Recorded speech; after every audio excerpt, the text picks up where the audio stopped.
기다리네. 수많은 별들을 만드시고 수많은 생명을 품으신 주, 한낮숨결 같은 세상을 넘어 당신의 오심을 기다리네.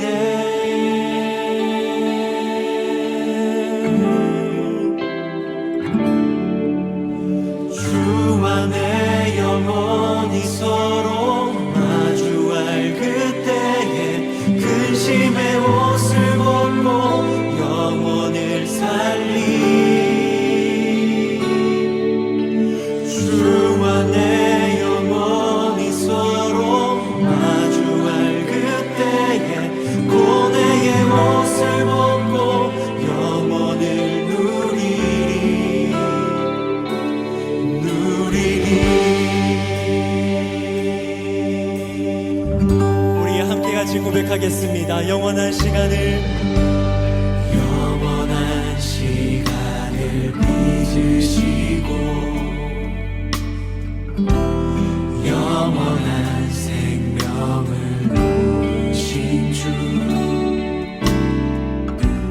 한낮숨결 같은 세월을 딛고 당신의 오심을 기다리네. 수많은 별들을 만드시고 수많은 생명을 품으신 주, 한낮숨결 같은 세상을 넘어 당신의 오심을 기다리네.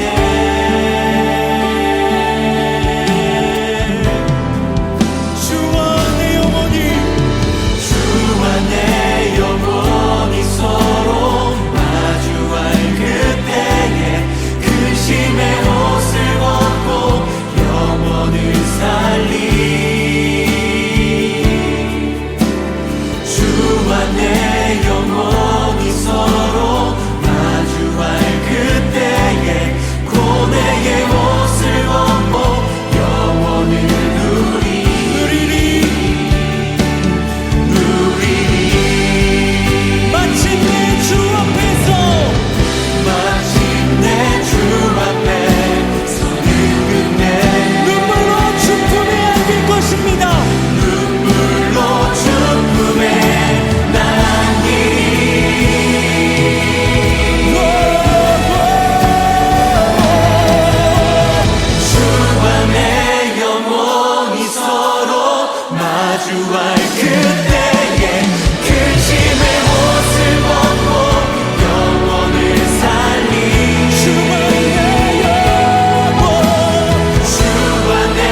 2023년 2월 14일 6.19 온전함기도에 오신 성도님들을 주님의 이름으로 축복합니다. 오늘 하나님의 말씀은 사무엘상 13장 1절부터 12절까지입니다. 제가 봉독하겠습니다. 사울이 왕이 될 때 40세라 그가 이스라엘을 다스린 지 2년에 이스라엘 사람 3,000명을 택하여 그 중에서 2,000명은 자기와 함께 믹마스와 베델산에 있게 하고 1,000명은 요나단과 함께 베냐민 기브아에 있게 하고 남은 백성은 각기 장막으로 보내니라. 요나단이 게바에 있는 블레셋 사람의 수비대를 치매 블레셋 사람이 이를 들은지라. 사울이 온 땅에 나팔을 불어 이르되 히브리 사람들은 들으라 하니 온 이스라엘이 사울이 블레셋 사람들의 수비대를 친 것과 이스라엘이 블레셋 사람들의 미움을 받게 되었다 함을 듣고 그 백성이 길갈로 모여 사울을 따르니라. 블레셋 사람들이 이스라엘과 싸우려고 모였는데 병거가 3만이요 마병이 6,000명이요 백성은 해변에 모래같이 많더라. 그들이 올라와 베다웬 동쪽 믹막스에 진침해 이스라엘 사람들이 위급함을 보고 절박하여 굴과 수풀과 바위 틈과 은밀한 곳과 웅덩이에 숨으며 어떤 히브리 사람들은 요단을 건너 갓과 길르앗 땅으로 가되 사울은 아직 길갈에 있고 그를 따른 모든 백성은 떨더라. 사울은 사무엘이 정한 기한대로 이레 동안을 기다렸으나 사무엘이 길갈로 오지 아니하매 백성이 사울에게서 흩어지는지라.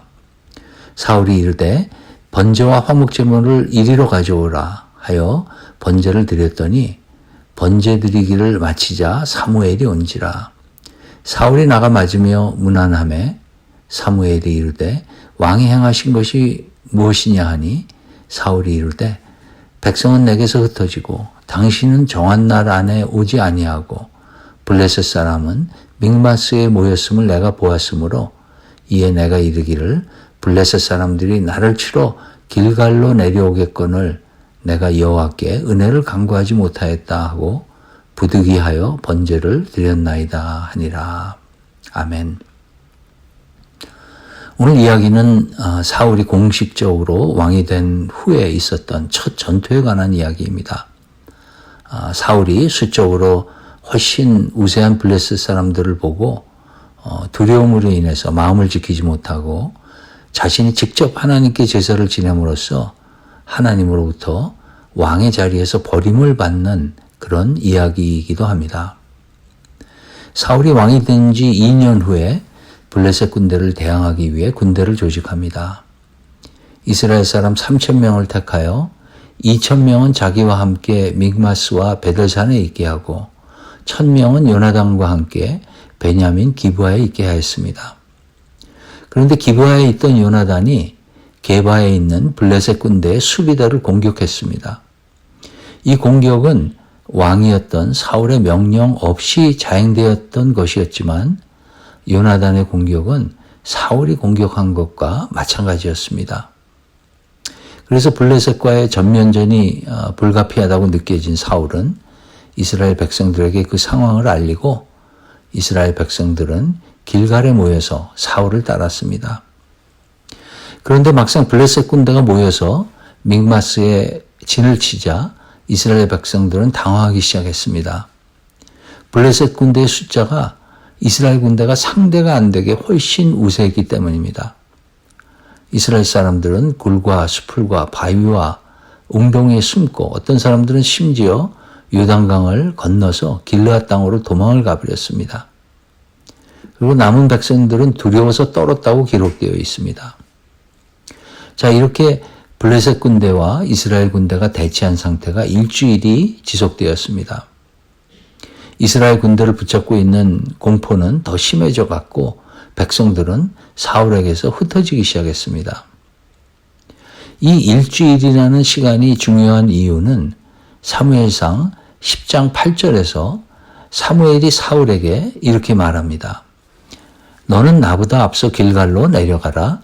내가 네게로 내려가서 번제와 화목제를 드리리니 내가 네게 가서 네가 행할 것을 가르칠 때까지 7일 동안 기다리라 라고 하였기 때문입니다. 즉 수적으로 열세에 있는 전쟁을 치르기 위해서는 하나님의 도움이 절대적으로 필요했고 또 그 하나님의 도움을 구하기 위해서는 하나님께 제사를 드리는 것이 우선되어야 했고 또 그러기 위해서는 사무엘이 길갈에 오는 것이 꼭 필요했던 것입니다. 그런데 사무엘이 일주일이 지나도 길갈에 오지 않자 백성들은 사울에게서 흩어지기 시작했고 다급해진 사울은 끝내 돌이킬 수 없는 치명적인 실수를 하게 됩니다. 번제와 화목제물을 가지고 오라고 해서 번제를 자신이 드렸던 것입니다. 사울이 번제를 마치자마자 기다렸다는 듯이 사무엘이 도착했고 사무엘이 사울이 잘못한 것을 질책하자 사울은 사무엘에게 긴 변명을 늘어놓습니다. 백성은 내게서 흩어지고 당신은 정한 날 안에 오지 아니하고 블레셋 사람은 믹마스에 모였음을 내가 보았으므로 이에 내가 이르기를 블레셋 사람들이 나를 치러 길갈로 내려오겠거늘 내가 여호와께 은혜를 간구하지 못하였다 하고 부득이하여 번제를 드렸나이다. 이 사울의 말 중 백성이 내게서 흩어지고 와 블레셋 사람은 믹마스에 모였다 하는 것은 맞는 말입니다. 그런데 당신은 정한 날 안에 오지 아니하고 라는 말은 마치 자신이 해서는 안 된 그 제사를 드린 것이 사무엘이 늦게 와서 그렇다고 책임을 전가하는 말처럼 들립니다. 더 문제가 되는 변명은 블레셋 사람들이 나를 치러 길갈로 내려오겠거늘입니다. 블레셋 사람들은 믹마스에 있었습니다. 그런데 사울은 그들이 자신을 치러 길갈로 내려오는 것을 마치 기정사실처럼 이야기하는 것입니다. 어쩌면 이스라엘 군대 안에서 도는 그런 소문 같은 것을 듣고 그 소문으로 자신의 행동을 정당화하려는 것입니다. 어쩌면 이 당시의 상황을 보고 사울이 나름대로 최선을 다했다고 그렇게 말할 수도 있습니다. 그런 급박한 상황에 처한다면 누구라도 그렇게 하지 않았을까 하는 생각이 듭니다. 자신의 생명뿐만 아니라 수많은 이스라엘 백성들의 생명이 걸려 있는데 그렇게라도 해서 하나님의 능력을 빌릴 수만 있다면 괜찮은 것 아니야?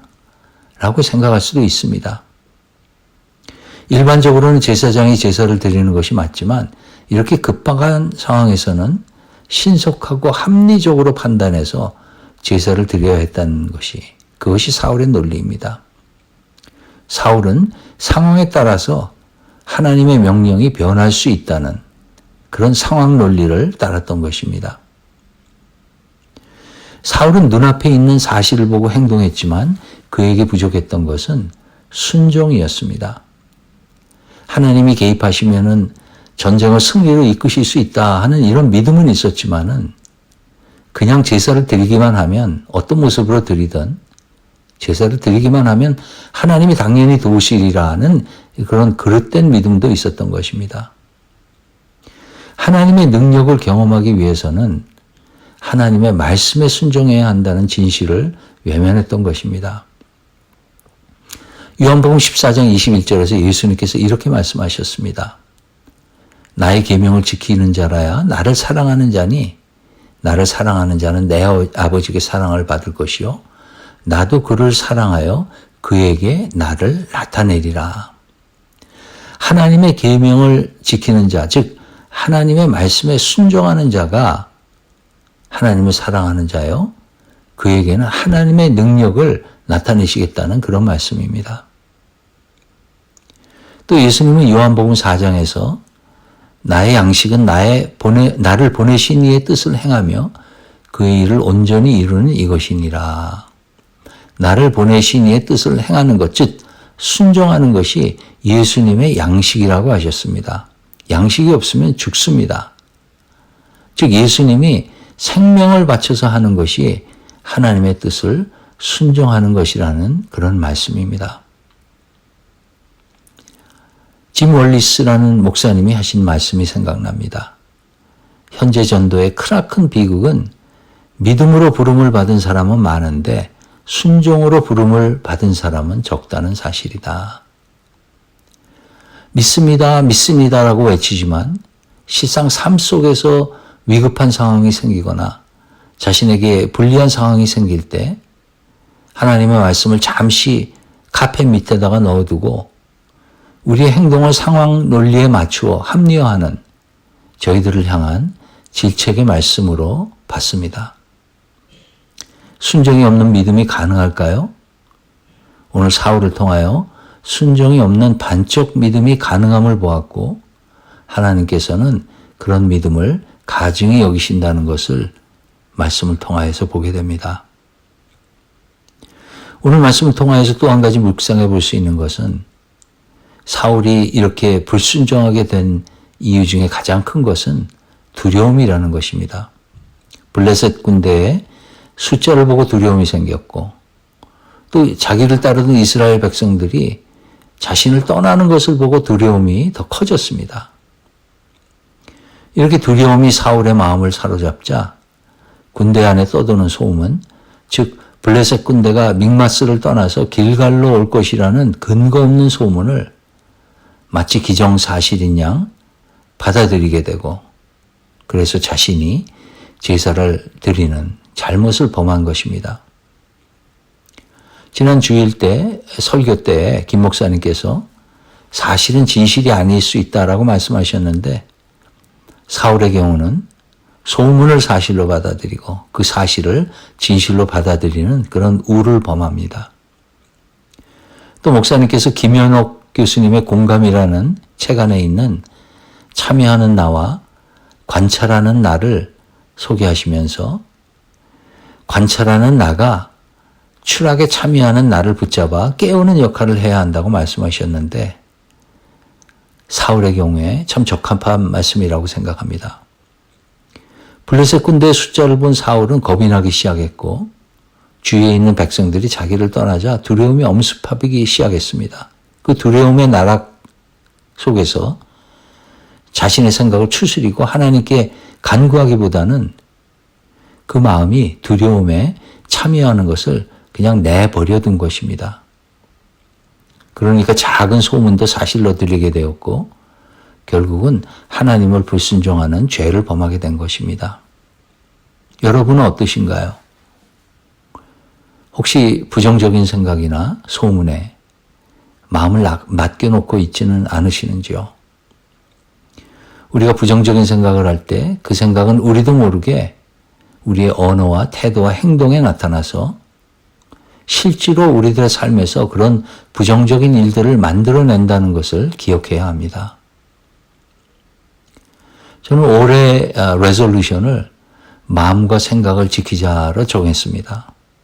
그런데 올해가 시작한 지 채 2달도 지나지 않았는데 부정적인 생각에 저 자신을 맡겨놓은 그런 일들이 생각납니다.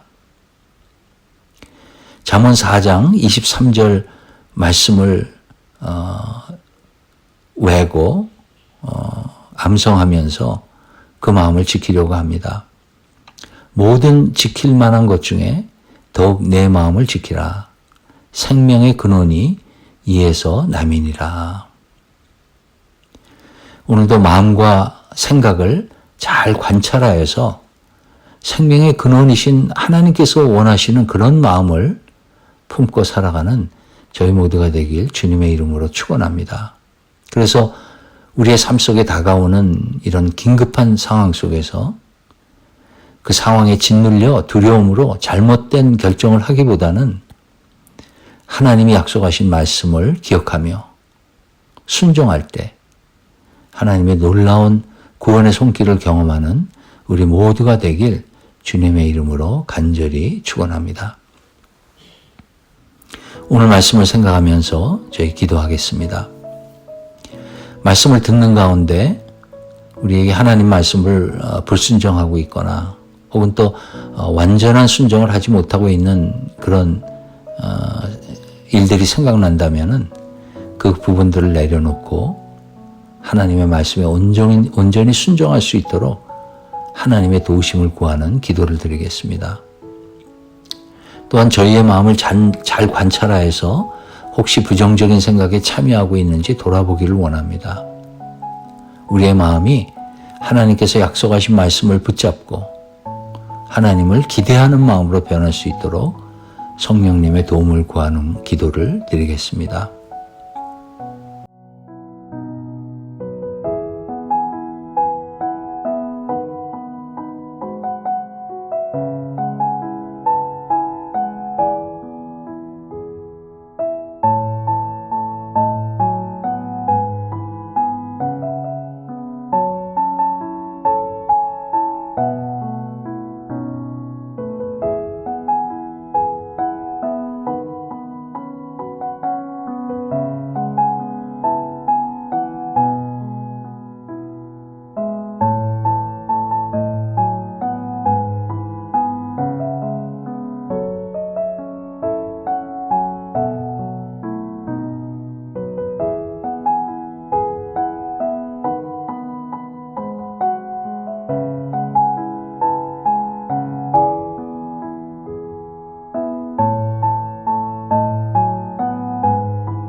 튀르키예와 시리아를 강타한 지진으로 지금까지 3만 3천 명이 죽었고 수많은 사람들이 아직도 지진으로 무너진 잔해 속에 묻혀 있습니다. 또 지진으로 생긴 난민들이 530만 명이나 되고 이들도 지진으로 전기가 끊기고 양식과 먹을 물이 부족해서 어려움을 겪고 있다고 합니다. 심지어는 각종 전염병의 2차 재난이 시작될까라는 그런 뉴스도 있습니다. 아직 묻혀있는 사람들이 한 사람이라도 더 구조될 수 있도록 기도하겠습니다. 재난 구호 물자와 도움이 필요한 곳에 빨리 그런 물자와 도움이 보급되어서 2차 재난에서부터 보호해 주시기를 이 시간 기도하겠습니다.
마지막으로 저희 교회 비전 24 프로젝트를 위해 기도하겠습니다. 저희 교회가 앞으로 40년 복음을 위해 사역할 수 있는 공간이 어떤 것인지 건축위원회가 기도하며 의견을 모으고 있습니다. 건축위원들에게 지혜와 하나님의 마음을 허락해 주셔서 그 결정을 통해 저희 교회가 앞으로 40년 역동적으로 사역할 수 있는 초소가 마련되도록 기도하겠습니다.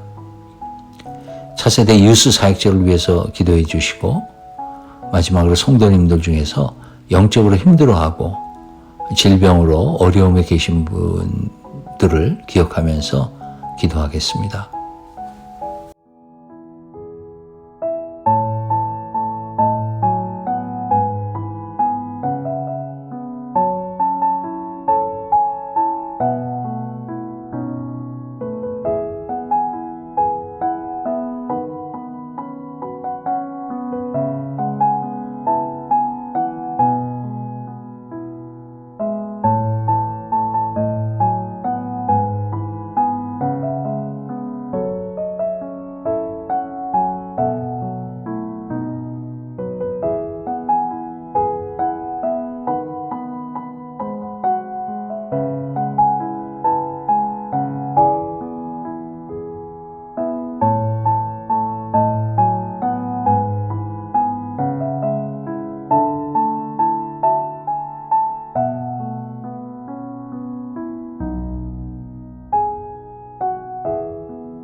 주기도문으로 오늘 기도회를 마치겠습니다.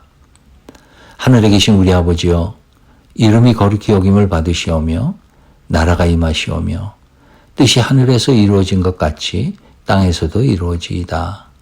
오늘 우리에게 일용할 양식을 주시옵고 우리가 우리에게 죄 지은 자를 사하여 준 것 같이 우리의 죄를 사하여 주시옵고 우리를 시험에 들게 하지 마시옵고 다만 악에서 구하시옵소서. 나라와 권세와 영광이 아버지께 영원히 있사옵나이다. 아멘.